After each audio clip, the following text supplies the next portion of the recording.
सुनो, थोड़ा पूजा उजा कर लिया करो, बलाएं टल जाएंगी।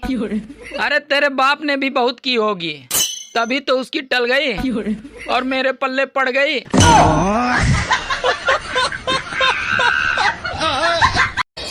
गांव की लड़की से शादी करने से एक समस्या होती है, अगर रोमांटिक होकर अपना सर उसके गोदी में रखो तो जुएं देखने लगती है।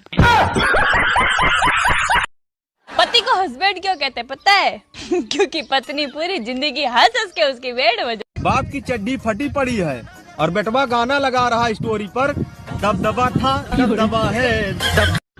I love you. शकल देखी है? क्यों, क्या दिक्कत है तुम्हारी शकल में?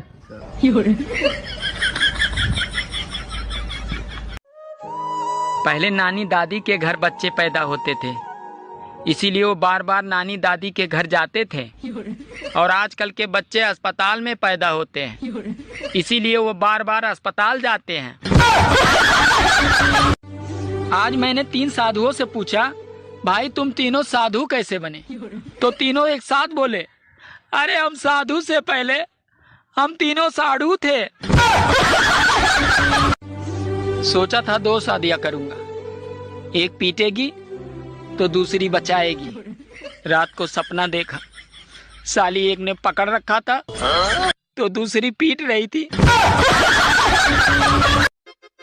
सुनो, मुझसे बहस करके तुम्हें क्या मिलता है? अरे तुमसे बहस करके मुझे वो शांति मिलती है जो काशी हरिद्वार में नहीं मिलती।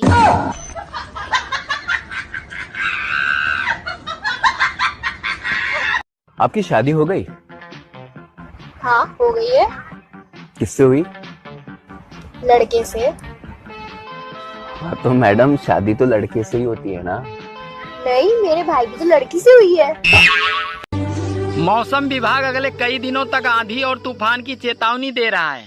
अगर छत पर कोई काम हो तो बीबी को भेजें, क्योंकि तूफान का मुकाबला तूफान ही कर सकता है।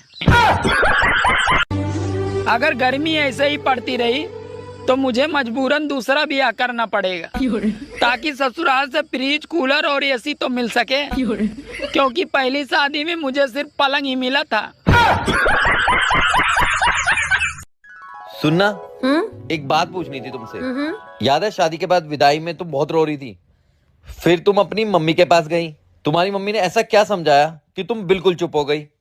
मेरी मम्मी ने? क्या बोला? मेरी मम्मी ने ना सिर्फ यही बोला था कि बेटी रो मत, अगर भगवान ने चाहा ना तो तुझे ले जाने वाला खुद रोएगा। कोशिश करती। जब घर में बच्चा पैदा होता है तो माँ कहती है इसकी नाक तो मुझ पे गई है, पापा कहते हैं इसकी आंख तो मुझ पे गए हैं, चाचा कहते हैं इसके बाल तो मुझ पे गए हैं, बुआ कहते हैं इसकी स्माइल तो मुझ पे गई है। और वही बच्चा जब जवान होकर कोई लड़की छेड़ देता है तो सब लोग यही कहते हैं, पता नहीं साला ये हरामखोर किस पे गया है। मैं आपको एक गाना सुनाऊं? सुना दे भाई। पहले बोलो, गुस्सा तो नहीं करोगे? अरे नहीं करूँगा भाई, सुना दे। ठीक है। तुझको लगाऊंगी मैं खींच के। आपने बोला था गुस्सा नहीं करूंगा, गुस्सा नहीं करूंगा, आपने बोला था। कहाँ कर रहा हूँ मैं गुस्सा? ठीक है, इतना ही गाना। खाने में क्या बनाया? बैगन की सब्जी। फिर से बैंगन की सब्जी? तुम्हें पता नहीं, ज्यादा बैंगन खाने से आदमी अगले जन्म में गधा बनता है। तो ये बात तो तुम्हें पिछले जन्म में सोचनी चाहिए थी। सुनो, आई लव यू। सूरत देखा है? नहीं, बस एक बार अहमदाबाद तक गया हूँ। बहुत पढ़े लिखे हो? हाँ हाँ बिल्कुल। अच्छा बताओ, भारत कौन से देश में? देख लो भाई, हम लड़के हैं ना, हमारे साथ ऐसा ही होता है। सुनो जी। हाँ जी बोलो, क्या बात है? मैं आलू और बैगन का ना बहुत अच्छा भरता बनाती हूँ। अच्छा जी। अच्छा जी, एक बात बताओ, अगर आपको मौका मिले तो आप किस चीज का भरता बनाओगे? अंग्रेजी का एक शब्द है सॉरी। इंसान सॉरी बोले तो लड़ाई खत्म, और डॉक्टर सॉरी बोले तो इंसान खत्म।